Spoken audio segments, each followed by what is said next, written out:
In this segment of Christian ethics, we encounter their most distinct divergence from other moral systems. There exists a vice so pervasive that no individual is exempt, yet so despised when seen in others. Remarkably, few outside the Christian faith acknowledge this flaw in themselves, although they readily recognize and condemn it elsewhere. I have listened to many confess to anger issues, inability to control gambling or drinking, or even cowardice. However, I have rarely heard anyone who isn't a Christian admit to this particular vice. Moreover, it's uncommon to find non-Christians showing any forgiveness for this trait in others. This fault renders a person particularly unpopular, yet we are often completely blind to it in ourselves. The more we possess it, the less we tolerate it in others. The vice in question is pride or self-conceit, and its antithesis in Christian doctrine is humility. Recall my earlier discussions on sexual morality, where I cautioned that it did not represent the core of Christian ethical concerns. We now approach what Christian teachings consider the true core. According to these teachings, the gravest sin is pride. It eclipses all other sins such as lust, rage, greed, and intemperance, which are merely trivial in comparison. Pride is the sin that transformed the devil into the devil. It leads directly to every other vice, encapsulating a complete rebellion against God. Consider this perspective exaggerated? Reflect on it. The more pride one harbors, the more one despises it in others. Indeed, pride is inherently competitive, and its existence relies solely on being superior to others in some respect. People are not just proud of being rich, smart, or good-looking. They are proud of being richer, smarter, or better-looking than others. If everyone became equally rich, smart, or good-looking, there would be nothing to be proud of. It's the comparison that makes you proud, the pleasure of being above the rest. Once the competition is gone, pride is gone. That's why pride is essentially competitive, unlike other vices. For example, two men might compete for the same woman due to sexual desire, but that's accidental. They could have liked different women. A proud man, however, will take your girl not because he wants her, but to prove he is better than you. Greed might cause competition if resources are scarce, but a proud man, even with more than he needs, will want more to show his power. Many evils blamed on greed or selfishness are actually due to pride. Greed might make a man want money for a better house, vacations, or food, but only to a point. What makes a man with $10,000 a year want $20,000? It's not greed for pleasure, as $10,000 provides all luxuries he can enjoy.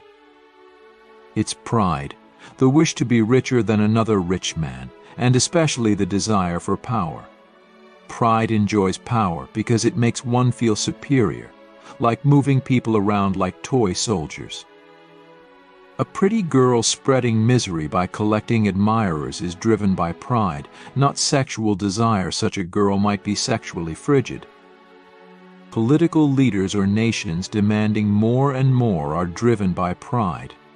Pride is competitive by nature, always wanting more.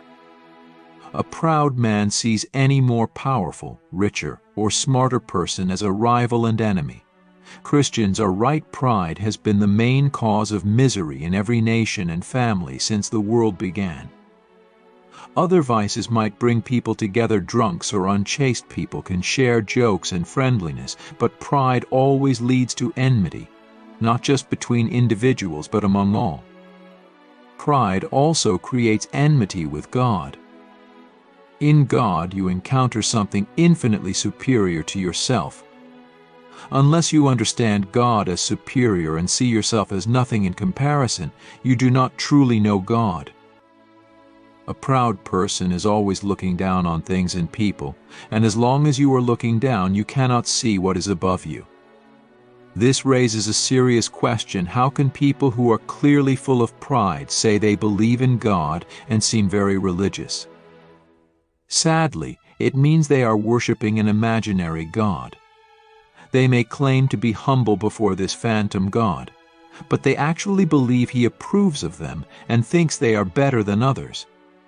This means they show false humility to God and gain pride in relation to others.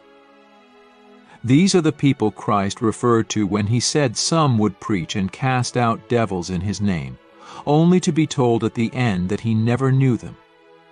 Any of us could fall into this trap at any moment. Fortunately, there is a test. If our religious life makes us feel that we are good, especially better than someone else, we are being influenced not by God but by the devil. The true test of being in God's presence is that you either forget about yourself entirely or see yourself as small and unworthy. It is better to forget about yourself completely. It is a terrible thing that the worst of all vices, pride, can sneak into the core of our religious life.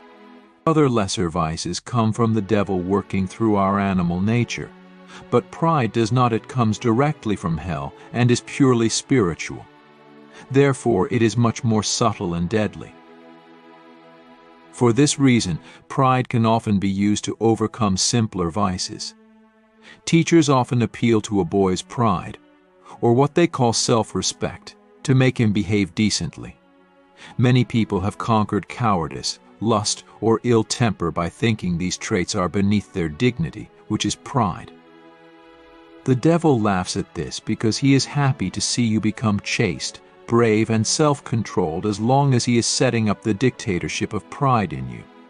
It is like curing chilblains only to get cancer in return, for pride is spiritual cancer. It destroys the possibility of love, contentment, or even common sense. Before leaving this topic, I must address some possible misunderstandings. One pleasure in being praised is not pride. The child praised for doing a lesson well, the woman admired by her lover, or the saved soul to whom Christ says, "Well done," are pleased and should be, because the pleasure comes from pleasing someone they rightly wanted to please.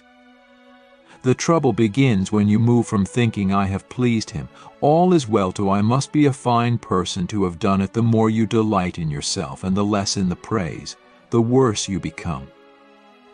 When you completely delight in yourself and don't care about the praise at all, you have reached the bottom. That is why vanity, though it shows most on the surface, is the least bad and most pardonable form of pride. The vain person craves praise, applause, and admiration, and is always seeking it. It is a fault, but a childlike and even humble one. It shows that you are not yet fully content with your own admiration and still value others' opinions. You are, in fact, still human. The real, black, diabolical pride comes when you look down on others so much that you do not care what they think of you. Of course, it is right, and often our duty, not to care what people think of us if we do so for the right reason, because we care so much more about what God thinks. But the proud person has a different reason for not caring. He thinks, "Why should I care for the applause of the rabble?" as if their opinion were worth anything. And even if their opinions were valuable, am I the sort of man to blush at a compliment like a young girl at her first dance? No, I am an integrated adult personality. All I have done has been to satisfy my own ideals or artistic conscience or family traditions, or in short, because I'm that kind of person. If the mob likes it, let them, they mean nothing to me. In this way, real thoroughgoing pride can check vanity. As I said earlier, the devil loves curing a small fault by giving you a greater one. We must try not to be vain, but we must never use our pride to cure our vanity. Better the frying pan than the fire. 2. We say in English that a man is proud of his son, father, school, or regiment. Is this pride a sin? It depends on what we mean by proud of. Often, it means having a warm-hearted admiration, which is not a sin. However, if it means the person feels superior because of his distinguished father or famous regiment, that is a fault, though better than being proud of himself. Loving and admiring something outside yourself is a step away from spiritual ruin, but we won't be truly well until we love and admire God the most. 3. We must not think that pride is something God forbids because He is offended by it, or that humility is something He demands due to His own dignity, as if God were proud. He is not concerned with His dignity. He wants you to know Him and give Himself to you. When you truly connect with Him, you will naturally become humble, feeling the relief of letting go of all the silly nonsense about your own dignity that has made you restless and unhappy. He is trying to make you humble to make this connection possible, to take off the silly, ugly, fancy dress we all put on, strutting around like little idiots. I wish I were further along with humility myself. If I were, I could better describe the relief and comfort of taking off the fancy dress and getting rid of the false self with all its look at me and posing. Even getting near it, even for a moment, is like a drink of cold water to a man in a desert. 4. Do not imagine that if you meet a truly humble person, he will be what most people call humble nowadays. He won't be a greasy, smarmy person who keeps saying he's nobody. Probably you'll just think he seemed like a cheerful, intelligent guy who took a real interest in what you said. If you dislike him, it will likely be because you feel a bit envious of how easily he enjoys life. He won't be thinking about humility. He won't be thinking about himself at all.